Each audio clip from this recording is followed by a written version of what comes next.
তো আজকের এই ভিডিওটা আমি আমার বাবা আর আমার অন্যান্য সব ঠাকুরদেরকে দেখিয়েই আমি আমার ভিডিওটা শুরু করলাম। কারণ আমার এই ভিডিওটা আজকের এই ভিডিওটা আমার জন্য খুবই স্পেশাল বলতে পারো। তো চলো ভিডিওটা শুরু করি। তো হ্যালো এভরিওয়ান, সবাই কেমন আছো? আশা করি সবাই ভালো আছে, আমিও কিন্তু অনেক ভালো আছি। তো দিনটা ছিল 24শে জুন।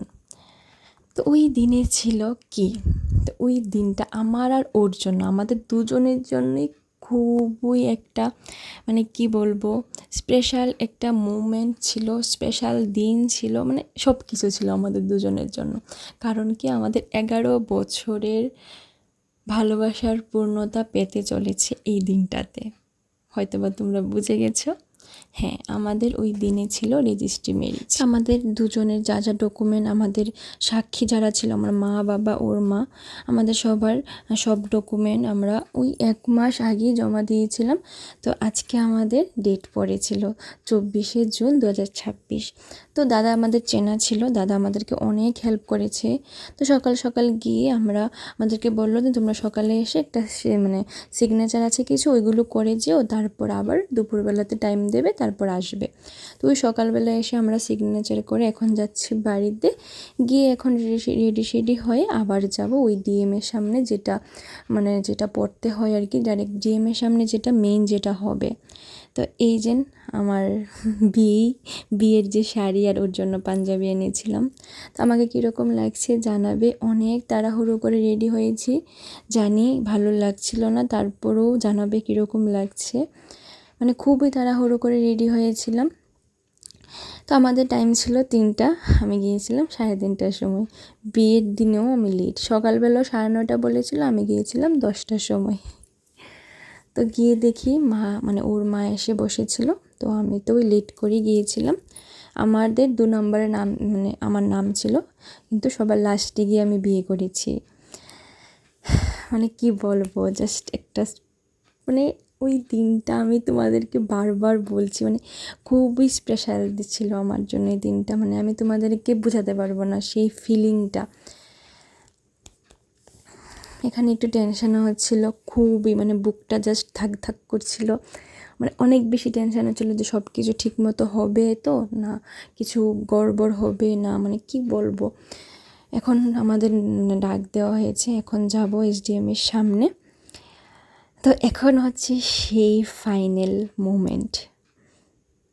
জাস্ট বুকটা আমার, মানে আমার বুকটা জাস্ট ধাক ধাক ধাক ধাক করছিল।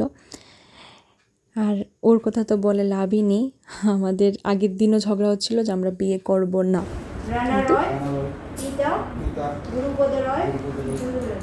নিবাস রানীর বাজার, জেলা পশ্চিম ত্রিপুরা। শপথপূর্বক অঙ্গীকার করিতেছি আবদ্ধ 24/6/2026 তারিখ হইতে পশ্চিম ত্রিপুরা জেলার অন্তর্গত সূর্যপাড়া নিবাসী দিলীপ দাস মহাশয়ের কন্যা শ্রীমতী প্রিয়াঙ্কা দাসকে আমার বৈধ স্ত্রীরূপে গ্রহণ করিয়াছি। শ্রীমতী প্রিয়াঙ্কা দাস, পিতা দিলীপ দাস, নিবাস সূর্যপাড়া, জেলা ওয়েস্ট ত্রিপুরা। শপথপূর্বক অঙ্গীকার করিতেছি অদ্য 24/6/2000 তারিখ হইতে পশ্চিম ত্রিপুরা জেলার অন্তর্গত রানীর বাজার নিবাসী গুরুপদ রায় মহাশয়ের পুত্র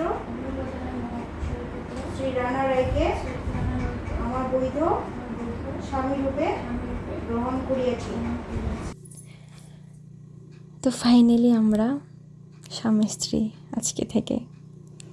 তো আমাদের জার্নিটা সেই 27/7/2016 থেকে শুরু হয়েছে। তো ওই দিনটা ছিল 24/6/2026। আমাদের আর 1 মাস পর 27শে জুলাই 11 বছর হবে। তো আমাদের 11 বছরের ভালোবাসার পূর্ণতা ওই দিনটাতে হয়েছিল। আমি ওইগুলো পড়াগুলো বলছিলাম যে আজকে থেকে আমরা স্বামী স্ত্রী রূপে একজন একজনকে গ্রহণ করলাম। মানে আমি তোমাদেরকে বলে বোঝাতে পারবো না ওই সময়ের মোমেন্ট, মানে ওই ফিলিংটা কী ছিল। জাস্ট বুকের মধ্যে একটা অন্যরকম একটা ধাক ধাক হচ্ছিলো, আর অন্যরকম একটা মানে কী বলবো, তোমাদের সাথে মানে আমি শেয়ার করতে পারবো না যে ওই সময়টাতে কী হচ্ছিল আমার মনের মধ্যে। তারপর বের হয়ে দেখলাম এখানে মা কান্না করছে, তারপর মার কান্না দেখে এখানে আমিও কান্না করে দিলাম। মানে কী বলবো, জানি যে আমি তো এখনও মা বাবার কাছেই থাকবো, কিন্তু ওই সময়ের যে মানে ব্যাপারটা না, ওইটা একটু অন্যরকমই ছিল। তারপর আমাদের হাতে চলে এসেছে সার্টিফিকেট। তো ফাইনালি আমরা অফিসিয়ালি হাজব্যান্ড অ্যান্ড ওয়াইফ। হ্যাঁ জানি আমাদের সমাজে এখনও ওই সামাজিকভাবে বিয়েটাকে অনেক বেশি প্রাধান্য দেওয়া হয়, কিন্তু ওই রেজিস্ট্রি ম্যারেজটা বিয়ের পরে হলেও করতে হয়, বিয়ের আগে হলেও করতে হতো। তার জন্য ভাবলাম যে চলো এখন করে নিই। আগে তো অনেক চেষ্টা করেছি, হচ্ছিল না। এখন যেহেতু বাবা চেয়েছে, আমার বড় বাবা চেয়েছে, হয়েছে, তো করে নিলাম বাবার ইচ্ছাতে। মা বাবাকে, আমার 2 মা বাবা সবাইকে নিয়ে করতে পেরেছি, এটাই হয়তো বা আমার জন্য অনেক খুশির। তো আমি আমার স্বামীকে প্রণাম করলাম, আমার অফিসিয়ালি স্বামী।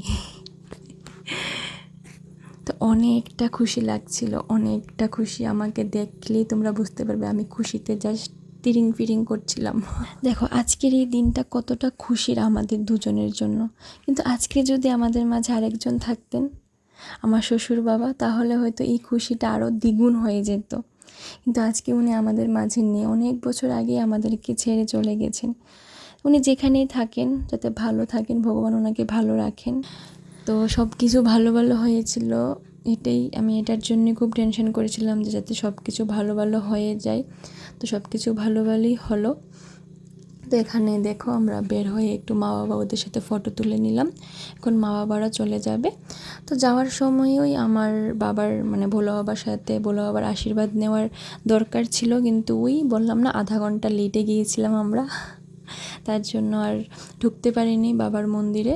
তো সব কিছু শেষ করে এখন এসেছি বাবার আশীর্বাদ নেওয়ার জন্য। তো বাবার কাছে শুধু একটাই চাওয়া যে বাবা তুমি আমাদের দুজনকে এরকমভাবেই রাখবে যাতে আমরা দুজন দুজনের সাথে একে অপরের পাশাপাশি থাকতে পারি, একে অপরের হাত ধরে যেরকম 11 বছর যেরকম থেকেছি যেরকমভাবে যাতে সারাটা জীবন থাকতে পারি। তো আজকে আমরা অফিসিয়ালি বিয়ে করলাম, হয়তো বা আজকে থেকে 1 বছর বা 2 বছর পরে সামাজিকভাবে বিয়ে করব। তো সব কিছু যাতে ভালো মতো হয়, ভালো মতো হয়েছে। তুমি শুধু এটাই আশীর্বাদ করবে আমি আমার ফ্যামিলি, ওর ফ্যামিলি সবাইকে নিয়ে যাতে আমি সব সময় খুশি থাকতে পারি। শুধু এটাই চাওয়া তোমার কাছে, আর কিছু না। তুমি শুধু তোমার আশীর্বাদ আমার উপরে রেখো, ওর উপরে রেখো, এটাই হবে। তো ওই দিনটার না মানে ওই দিনটাতে সেরকম কোনো বেশি প্ল্যানই ছিল না, যে মানে কোনো প্ল্যানই করিনি। জাস্ট এতটুকুই প্ল্যান ছিল যে আমার একটা দাদা চেনা ছিল, তো ওই আমাদেরকে অনেকটা হেল্প করেছে। দাদার এই হেল্পের কারণেই হয়তো বা সব কিছু এত পসিবল হয়েছে, সব কিছু করতে পেরেছি এত ভালো মতো। কী বলবো, আমি অনেক বেশি বকবক করছি আমি জানি ভিডিওটাতে, কিন্তু আমি আমার খুশি তোমাদের সাথে শেয়ার করছি। আমাদের বিয়ে হয়েছে আজকে সেই 24 তারিখে, আজকে হচ্ছে 11 তারিখ। আমি তোমাদের সাথে ভিডিওটা 11 তারিখে শেয়ার করবো হয়তো বা। আজকে এতদিন হয়ে গেছে, এতদিন পর আমি তোমাদের সাথে ভিডিও শেয়ার করছি। অলরেডি তো আমি আমার ফেসবুক, ইনস্টাগ্রামে আমি আমার অনেকগুলো ভিডিও শেয়ার করেছি। তোমরা অনেক কংগ্রেচুলেশন জানিয়েছো, অনেক আশীর্বাদ করেছো। তোমাদের সবাইকে আবারও অনেক অনেক অনেক থ্যাংক ইউ সো মাচ, সবাইকে thank you so so so much. তো তারপর বাবার আশীর্বাদ নিয়ে একটু চলে গিয়েছিলাম ওই বটতলা যে স্টিল ব্রিজ নতুন পার্কটা খুলেছে ওইটাতে। একটা কেক নিয়েছিলাম, এই কেকটা আমাকে রূপা গিফট করেছিল আমাদেরকে। রূপা বললো যে তোমাদের স্পেশাল দিনে কেক কাটিং করবে না, এটা তো হতেই পারে না। তো আমাদেরকে কেকটা গিফট করেছিল। তো তারপর দীপা করার সময় চলে গিয়েছিল, যেহেতু ওরা অফিস থেকে এসেছে। ওরা যে এসেছিল এটাই আমি অনেকটা খুশি। আমি না আমার কোনো ফ্যামিলির কাউকে বলিনি, আমি কাউকেই কিছু বলিনি এই দিনটার কথা। সবাই আমি স্টোরি আর স্ট্যাটাস দেওয়ার পর সবাই বলছিল কেউ আমাদেরকে কেন বলিসনি। সবাইকে সরি। অ্যাকচুয়ালি না আমি না কোনো শুভ কাজ করার আগে আমি কাউকে কিছু বললে আমি করতেই পারি না। আগে অনেকবার চেষ্টা করেছি, হয়নি। তার জন্য ভাবলাম যে চলো করিনি, তারপর সবাইকে বলবো।